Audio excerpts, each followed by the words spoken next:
Dar la bienvenida tanto a Elena Azcarra, que me acompaña ahora en esta mesa de debate, como a los compañeros que estaban en la mesa de iniciativas innovadoras sobre género en los gobiernos autonómicos, Inés Novella y Jordi Bosch. Si encendéis vuestras cámaras y vuestros micros. Y bueno, pues tenemos aquí un tiempito, no es muy extenso, pero bueno, tenemos una media horita para poder conversar y poder un poco concluir esta mesa, bueno, esta sesión de la tarde, que como bien decíamos antes, pues un poquito con un carácter más técnico, en el que hemos aterrizado cuestiones de política de género en vivienda ya a cuestiones más, a iniciativas más prácticas. Recuerda a la audiencia que cualquier pregunta, estamos aquí con el chat, lo tenemos aquí delante, estamos atentos para podérsela también trasladar a los ponentes que nos acompañan hoy. Elena, ¿quieres comenzar tú con alguna pregunta? Muy bien, simplemente quería comenzar agradeciendo también, aunque no estaba aquí en primera línea, pero estaba atenta a los proyectos que nos han explicado Marta y Paloma. Me han parecido súper interesantes, sobre todo a los que pues somos también de la profesión, ¿no?, arquitectos, pero que nos dedicamos más a la escala un poquito más grande, a la ordenación territorial, al urbanismo y a la ciudad. Siempre es un placer bajar de escala y ver cómo se pueden aplicar este tipo de conceptos a la escala de la vivienda. Y quería simplemente, para comenzar, pues a lo mejor animar a Inés, ¿no?, que nos ha explicado un poquito desde el punto de vista teórico cómo han revisado esta normativa de habitabilidad del País Vasco, si ha visto, seguro que sí, reconocidos pues estos conceptos que nos ha explicado antes en estos proyectos prácticos, ejemplos de edificios residenciales que nos han explicado las compañeras. Sí, pues gracias, Elena, por la pregunta, porque justo es lo que me sale comentar, ¿no?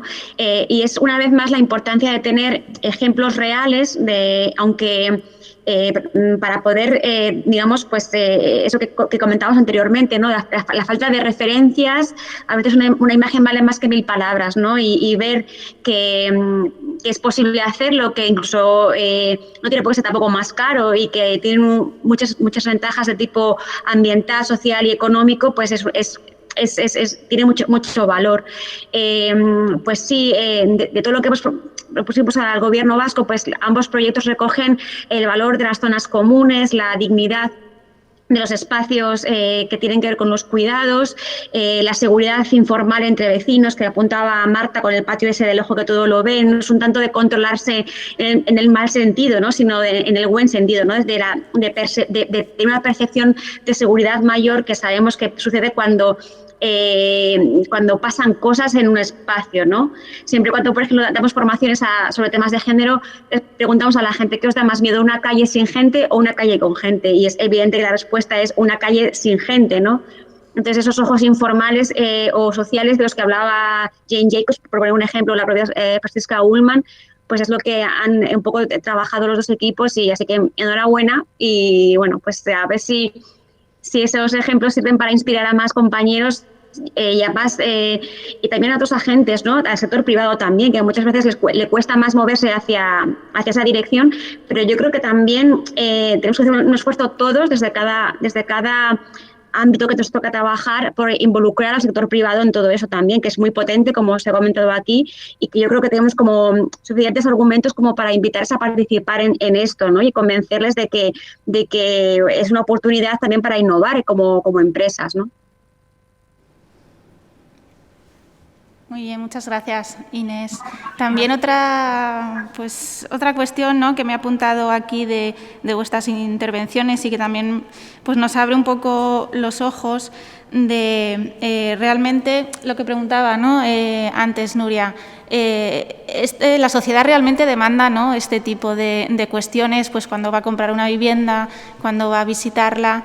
¿De qué manera podemos dar conocimiento, divulgar sobre la necesidad de aplicación de este tipo de conceptos en materia de vivienda? Y un poco también la dificultad que encontramos desde la Administración autonómica, ¿no?, para divulgar, para dar conocimiento. Quería un poco conocer la opinión de Jordi, creo también, ¿no?, como Administración autonómica de Cataluña, si todos estos conceptos que trabajan o van un poquito más avanzados que otras autonomías, cómo hacen para intentar llegar, ¿no?, a la sociedad, a la ciudadanía y que demande también este tipo de... Porque nosotros podemos poner mucho ímpetu, como decía Nuria antes, en los proyectos piloto que estamos impulsando, en aplicar este tipo de conceptos a la vivienda pública que estamos intentando reactivar para ampliar nuestro parque público de viviendas, pero todavía hay muchísima producción, entre comillas, comentaba también, no sé si era Marta o Paloma, de vivienda de promoción privada, que al final pues es un bien de mercado todavía. ¿Y cómo hacemos para que esto pueda evolucionar y que se demande cada vez más? Bueno, yo creo que la pedagogía pasa sobre todo porque la administración dé ejemplo. Es decir, en muchas materias, en eficiencia energética, en diseños con igualdad de género, con perspectiva de género de vivienda, yo creo que empieza por... El problema que tenemos es que el parque de vivienda social en España no supera el 1,5%. Entonces, eso es un problema muy grande. Problema social por las necesidades y problema también para poder dar ejemplo. En Francia hay el 17, en Alemania el 30, en el Reino Unido está en torno al 16, la media de la Unión UE 15 pues, estaría en torno al 10, de la Unión Europea en torno al 8. Es decir, estamos muy lejos. El primer paso es dar ejemplo, pero yo quería añadir otra cosa. La gente tiene que conocerlo, pero también hay un tema de prioridades en las necesidades. Es decir, hay un segmento de la población, y ahora llevo las cosas a mi terreno y a mi presentación, pero hay un segmento de la población que su principal objetivo es la subsistencia. Es decir, la perspectiva de género en el diseño de la vivienda es importante, pero mucha gente, la principal prioridad es poder pagar el alquiler, poder tener un lugar donde vivir y poder, después de pagar el alquiler o la hipoteca, poder comer. Con eso no digo que la perspectiva, que el diseño de la ciudad no sea urgente ponerlo encima de la mesa y empezar a trabajar y a dar ejemplo y a hacer pedagogía. Pero una cosa no son cosas excluyentes y cuando la situación de pobreza es extrema y tristemente en los últimos 10 años, después de la crisis financiera, la desigualdad en España ha liderado los niveles de desigualdad. Y esta desigualdad lleva acarreado una incidencia mucho mayor en los hogares que por una mujer. Entonces, es decir, yo quiero poner sobre la mesa la capa social sobre lo que sería también la capa de diseño con perspectiva de género a nivel de ciudad y a nivel de vivienda. Hay una fractura social que hay que abordar. Y repito, España está a la cola de Europa en vivienda social, a la cola de Europa en ayudas al pago del alquiler en relación al PIB, el número de beneficiarios o en alcance, y esto pasa por una sensibilización muy importante. Cualquier instrumento de política de vivienda, si lo analizamos por perspectiva de género, nos sale que las mujeres se benefician más. Tiene otra lectura. ¿Es política de igualdad? Pues sí, pero también es política social. Lo que nos está diciendo esto es que hay unas necesidades muy grandes de elementos extremadamente básicos y esenciales que hay que abordar, ¿no? Eso sin olvidar lo otro, pero creo que es importante tenerlo presente.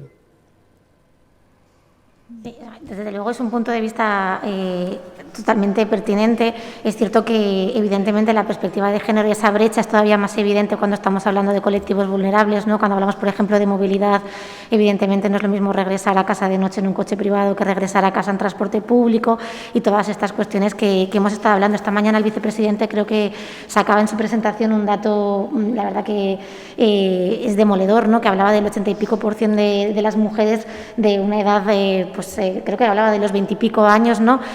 Cambia sus hábitos precisamente por cuestiones de miedo, ¿no? A moverse, o cambia de recorrido por temor a moverse por determinados entornos urbanos. Esto nos pone, desde luego, en clara evidencia que que la incorporación de la perspectiva de género resulta esencial y que cuanta más vulnerable es la población, todavía esta brecha es más acuciante. Paloma, tenías la palabra. Sí, en este sentido, me quería decirle a Jordi que, por supuesto, que lo primordial es la necesidad de todas esas personas de acceder a una vivienda, pero yo creo que también, insisto, en la capacidad transformadora de la arquitectura de la vida.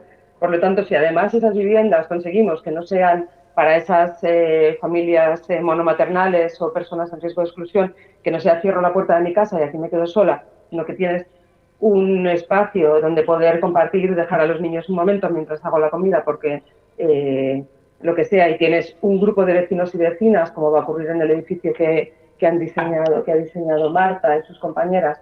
Eso es importantísimo, es tan importante como lo demás. Sí, no son objetivos excluyentes, claro. Son complementarios, es decir, uno complementa al otro. Hay que reivindicar que se hagan estas viviendas sociales y hay que reivindicar que se diseñen integradas bien en la ciudad, con una perspectiva de género, con espacios seguros, con la vigilancia informal adecuada, pero hay que reivindicar las dos cosas. Lo digo porque los números de exclusión y de alcance de nuestra política de vivienda son escandalosos. Es decir, cuando batallamos o intentamos batallar desde el ámbito académico, denunciando, poniendo sobre la mesa cifras, la realidad es abrumadora. Entonces, yo intento siempre poner cuatro cosas en comparación, es decir, cualquier política social, dado la situación actual, sin tener en cuenta la perspectiva de género, es una política que atiende más mujeres y incorpora porque son necesidades sociales. Pero, por supuesto, comparto lo que dices, Paloma, 100%. Pues yo quería preguntaros, estábamos hablando antes acerca de cómo estamos preparando estos espacios, cómo estamos diseñándolos, cómo nos estamos imaginando cómo los van a habitar y a disfrutar los futuros usuarios. Hablamos de innovación social, de nuevos mecanismos de gobernanza en los propios edificios, en la vivienda. ¿Cómo abordáis este tipo de proyectos cuando hablamos de vivienda pública y todavía no conocemos al usuario que estará finalmente habitando ese lugar?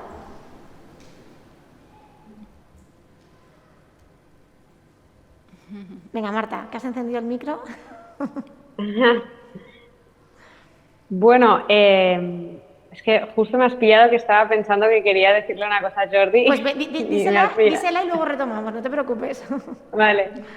No, que creo que tiene toda la razón y además que creo que, o sea, la influencia de un parque público de vivienda del 30% frente al 70% restante privado es mucho mayor que la influencia del 1%. O sea, sentar ejemplo con un 30% lo sientas mucho mejor que con un 1%. Por lo tanto, construir parque público de vivienda per se ya es generar perspectiva de género. O sea, que sí, o sea, estoy totalmente de acuerdo. Y si me lo puedes repetir otra vez, porque no, estaba pensando... Porque es cierto que cuando estamos hablando de cuestiones de innovación social y de gobernanza, cuando estamos hablando de vivienda pública, a diferencia, por ejemplo, de cuando estamos hablando de cooperativismo, que conocemos a los futuros usuarios y eso nos permite incorporar ya sistemas que nos permiten utilizar mejor ese porcentaje entre lo privativo y lo público o comunitario. Cuando estamos hablando de vivienda pública, es cierto que muchas veces desde las propias administraciones hay cierta reticencia a un porcentaje elevado de esos espacios comunes porque no se sabe cómo van a funcionar, atendiendo al tipo de usuario final, porque se desconoce quién va a ser. Entonces, os preguntaba cómo abordabais este reto de desconocer quién va a habitar allí. Habéis hablado de soluciones flexibles, pero bueno, era compartir un poco ese proceso, cómo lo abordáis. Bueno, es un proceso complicadísimo porque nosotros tenemos muchas ilusiones y sabemos proyectar muy bien, pero frente a nosotros tenemos pues administraciones que gestionan el día a día de estos sitios y que se han encontrado, ¿no? Llevan 50 años gestionando y se han encontrado con no sé cuántos mil problemas que tienen una respuesta casi, te diré, negativa para cada propuesta que hacemos, porque ya saben lo que va a suceder. Entonces, como luchar contra eso es muy difícil. A veces hemos tenido éxito y otras no. Por ejemplo, en cuestiones de usos compartidos, nosotros en el proyecto de Illa Glorias hemos tenido muy poco éxito. O sea, los usos compartidos que han quedado al final son, digamos, espacios comunitarios, pero que son dedicados al ocio, pues ya sea espacios verdes, ¿no? Que el edificio al final tendrá una huella verde, del 70% del edificio será verde, o sea que esto sí que es algo comunitario, pero no hemos conseguido tener pues ni una cocina comunitaria, que queríamos incluirla al inicio, no hemos conseguido tampoco tener una lavandería comunitaria. Sí hemos conseguido tener espacios de tendida de la ropa y secado en las cubiertas, pero porque ya es algo que tampoco supone un mantenimiento excesivo, pero vamos, os diré que no hay taller de bicicletas, o sea, zonas con usos comunes que requieran un mantenimiento por parte de la administración, en Glorias no existen. O sea, existen muchas otras cosas súper positivas, pero estas no existen. Entendemos que claro, el tema de la incertidumbre, de no saber quién va a vivir, pues les genera un rechazo de inicio. No sabemos si en un futuro estos edificios, si realmente la gente que los habita consigue empoderarse de ellos, no sabemos si en un futuro podrán, o sea, hay flexibilidad para que aparezcan estos lugares, pero de momento no están, o sea que esto es una realidad. Un poco... sí. Yo creo que en relación con esto hay varias cuestiones. Primero, yo creo que es el tamaño de la comunidad. O sea, yo creo que una comunidad, para gestionar ese tipo de espacios comunes, una cocina común, un coworking, no puede ser una comunidad de 300 viviendas. O sea, yo creo que las comunidades tienen que ser un poco más pequeñas para eso, o dividir quizás espacio en varias comunidades y que se gestionen así. En segundo lugar, yo creo que toda esta cultura que está apareciendo ahora de la covivienda, del coworking, tiene que venir acompañado por también una figura, igual que hay en los coworkings, una figura que es una persona que es un facilitador o una facilitadora, alguien que gestiona esa comunidad. O sea, es necesario transformar al administrador de fincas o la administradora de fincas en una persona que dé un paso más allá, que no se dedique a abrir y cerrar la puerta y sacar los cubos de basura. Creo que esa figura es importante, que puede ser, si es una comunidad pequeña y si es una comunidad muy cohesionada, que se gestione por sí misma, y si no, creo que hasta que la comunidad empiece a funcionar es importante que eso exista. Y en tercer lugar, creo que también lo que ocurre con la vivienda pública es que tampoco las normativas y el cómputo de la edificabilidad y de los metros favorecen que aparezcan estos espacios comunes porque hay que pagar por ellos. Entonces, bueno, las tres cosas influyen. Sí, me parece súper interesante todo lo que estáis apuntando. Un poco me siento también muy identificada y responsable como gestores del Parque Público de Viviendas de la Comunidad Valenciana, en el que tenemos un parque súper envejecido y pues eso, que se ha quedado en sus tipologías, y por no hablar, por supuesto, de los materiales de construcción y la necesidad de rehabilitación y de regeneración urbana que tienen nuestros barrios más vulnerables en la Comunidad Valenciana. Y la verdad es que es todo un reto incorporar nuevos modelos de habitacionales en el Parque Público de Viviendas. Nuria está con sus proyectos piloto intentando incorporar estas nuevas innovaciones, ¿no?, en residenciales, que al final es innovación social, y muchas veces hemos hablado las dos sobre esta manera de incorporar en el Parque Público de Viviendas nuevos modelos de gobernanza y de mantenimiento y de gestión comunitaria de estos grandes bloques, ¿no?, de vivienda pública, que es muy complicado, pero creo que es súper interesante y es un reto, porque es una manera también de gestionar diferente el Parque Público de Viviendas. Es súper importante modificar estos modelos de gobernanza y que la ciudadanía y que los inquilinos, ¿no?, las personas que viven en el Parque Público de Viviendas también se comprometan mucho más con su mantenimiento, etcétera, ¿no? Entonces, pienso que es un reto súper interesante, súper importante y que por lo menos ser conscientes de esta necesidad, de que existen otras fórmulas y trabajar por ellas. Igual Jordi, que ha levantado seguro que tienen alguna experiencia interesante allí que nos pueda compartir. Bueno, yo quería reivindicar el poder de la planificación.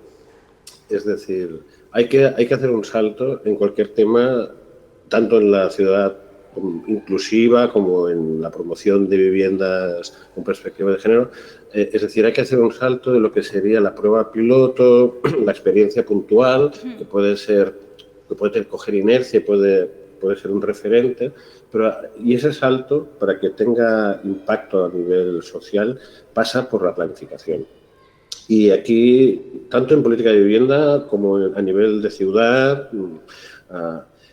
una planificación que tenga tintes ejecutivos, es decir, que se fije, que haga un diagnóstico a nivel de ciudad, a nivel autonómico o nacional, de la problemática que se quiere abordar, de qué estrategia se va a seguir y qué actuaciones van armonizadas con esa estrategia. Eso es posible, eso puede permitir que se planifique el presupuesto y que haya rendición de cuentas. Rendición de cuentas para los responsables técnicos y los responsables políticos de qué se ha conseguido o qué no se ha conseguido. Y lo digo porque en algunos temas es reiterativo y está muy bien las referencias, las pruebas piloto, pero con todo respeto, es decir, hay cosas que ya se sabe que funcionan y están bien, quizás se pueden perfeccionar, pero ya se puede pasar a otra escala. Es decir, sobre todo si miramos desde una perspectiva internacional. Lo digo con la voluntad de sumar, que nadie se lo tome mal. Pero, y entonces aquí yo sí que exijo, es decir, si no hay una planificación a la escala que sea, no se puede ni pedir rendición de cuentas, ni qué se ha conseguido, qué se ha dejado de conseguir, y no se puede aspirar a que ciertas actuaciones disfruten del presupuesto necesario para alcanzarlo. Es decir, y en materia de vivienda social es histórico, es decir, hace muchos años que estamos a la cola de Europa y en ese sentido, en el conjunto de España no hemos avanzado y la mayor parte de las comunidades autónomas, la mayor parte, excepto alguna excepción, siguen con porcentajes realmente ínfimos, ¿no? Sí.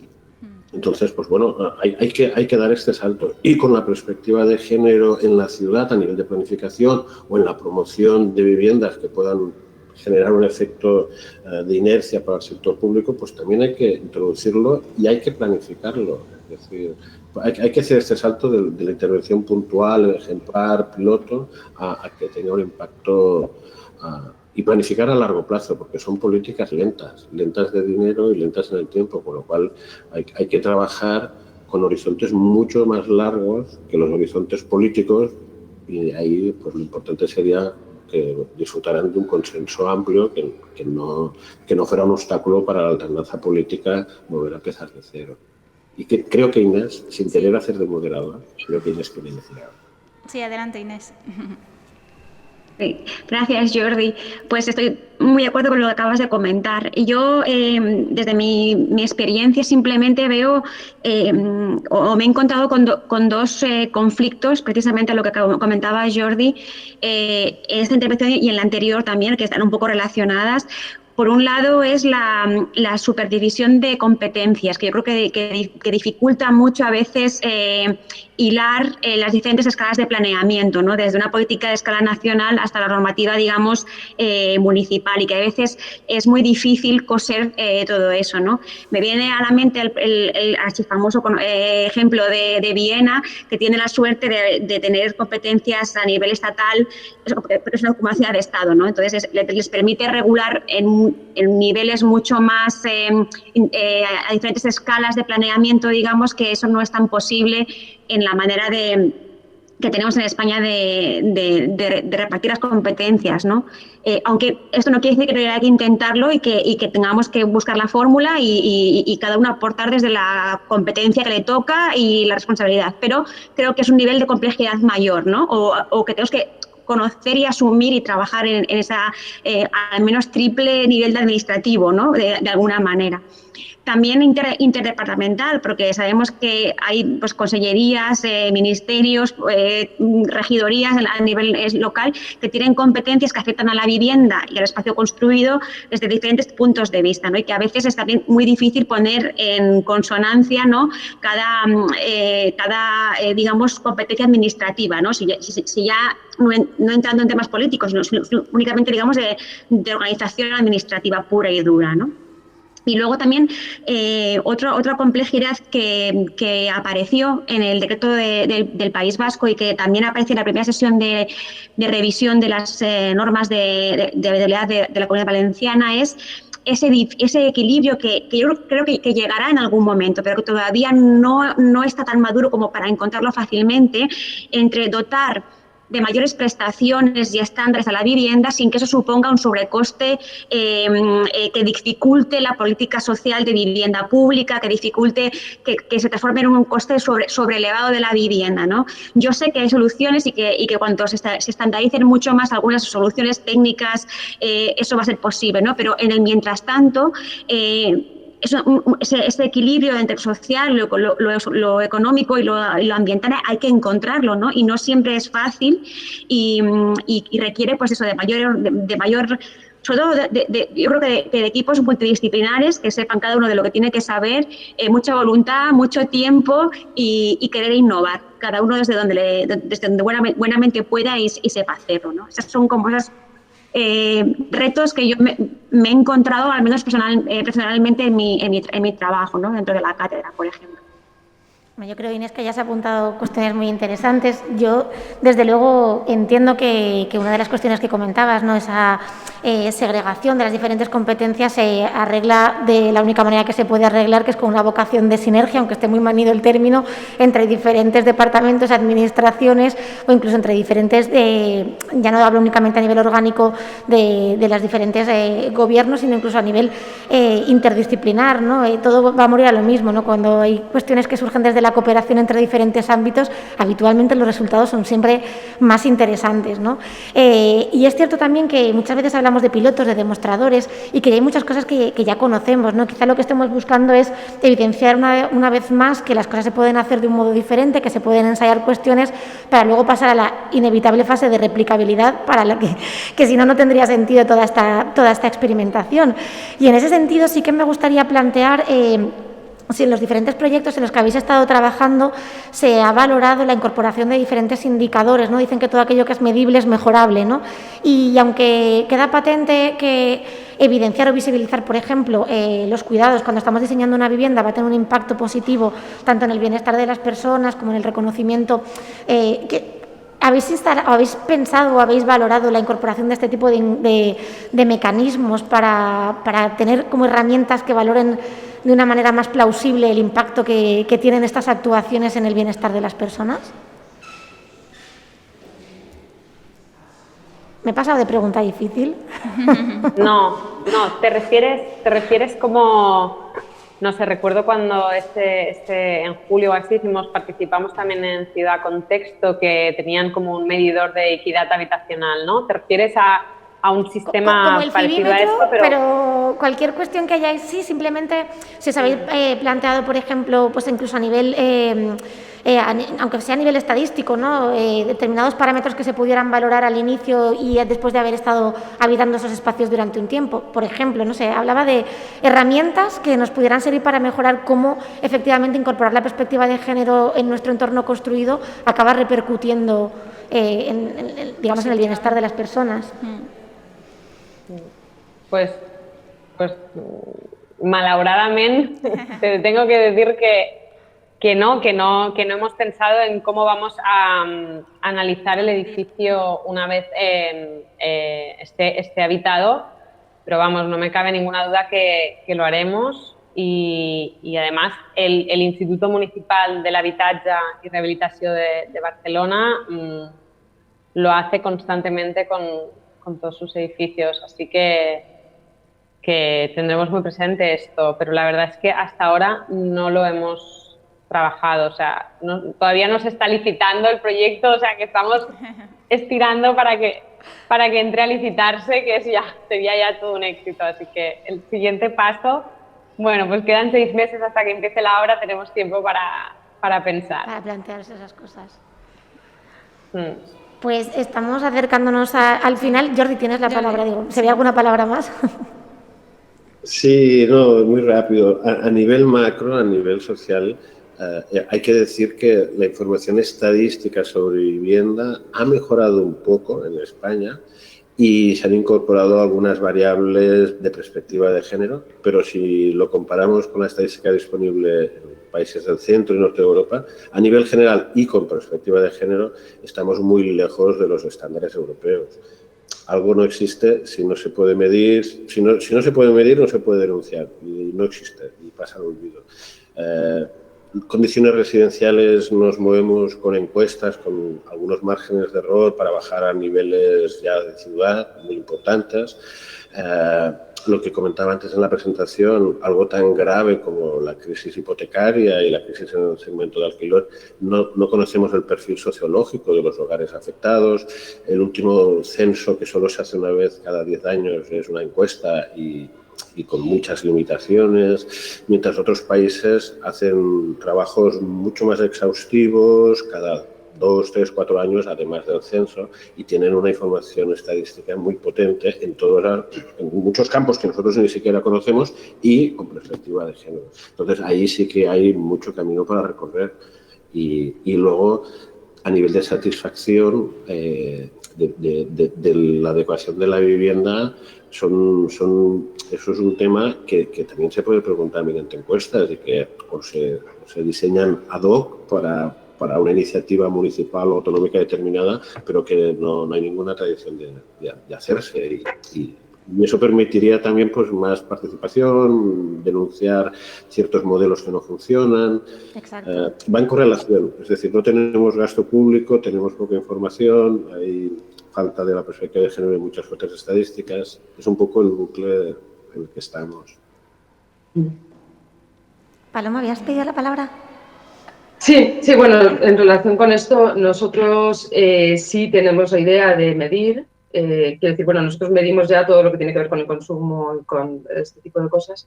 Y ahora estamos elaborando un documento que se llama Entre patios en cifras, en el que estamos, digamos, ya que está en fase de uso el edificio, si tenemos idea de medir todos los parámetros posibles, efectivamente, la satisfacción y el cambio de vida de las personas que ya han llegado a habitar ahí desde el punto de vista de género. Creo que se puede medir mediante entrevistas, encuestas, tenemos que pensar la manera. Igual que yo creo que las mujeres de Colectivo .6, que también ellas proponen siempre un diseño desde las personas que van a habitar el espacio o desde el barrio, las personas que lo van a vivir. Creo que tiene sentido hacer ese trabajo antes y después, para una vez hecho el trabajo, ver hasta qué punto. Porque no funciona todo lo que propones, hay cosas que funcionan mejor y cosas que funcionan peor y si no aprendemos, está claro. O sea que cuando tengamos esa información la compartiremos. Muy bien. Pues nada, Elena, ¿tienes alguna cosa más? Nada más, por mi parte, no sé si hay alguna pregunta más. No, No queda ninguna pregunta en el chat. Son las 5:30. Pues agradeceros vuestra participación en esta jornada, que ha sido muy intensa, muy interesante. Creo que hemos aprendido muchísimo todos, tanto esta mañana como esta tarde. Y nada más por mi parte, no sé. Yo lo mismo, agradeceros esta sesión, que la verdad ha sido súper interesante, ha hecho justicia a la jornada de la mañana, la sesión de la mañana, que también ha sido súper productiva y que ha puesto encima de la mesa cuestiones súper interesantes. Marta, Inés, Jordi y Paloma, de verdad, muchísimas gracias por acompañarnos en el día de hoy. Y antes de dar paso a la mesa de cierre, en la que tanto Alberto Rubio, director general de Calidad, Rehabilitación y Eficiencia Energética, y Laura Soto, secretaria autonómica de Arquitectura Bioclimática, pues nos van a ofrecer un producto de primera calidad que va a ser de alguna manera nos van a ofrecer esa clausura en la que van a condensar todo aquello que hemos aprendido en el día de hoy. Y antes de despediros, deciros que desde aquí estamos viendo ahora mismo las puertas del Palau de Pineda abiertas y es un gustazo ver cómo los niños corren en un espacio peatonal, cómo están disfrutando y lo están pasando de maravilla desde aquí. Y ese tipo de imágenes son las que la perspectiva de género incorporada al planeamiento de nuestras ciudades y de nuestros espacios pues hace que repercuta, ¿no?, en nuestra felicidad y en nuestro bienestar. Así que con esta imagen nos despedimos y damos paso a la secretaria autonómica Laura Soto y a Alberto Rubio, director general. Muchísimas gracias. Muchas gracias a todos.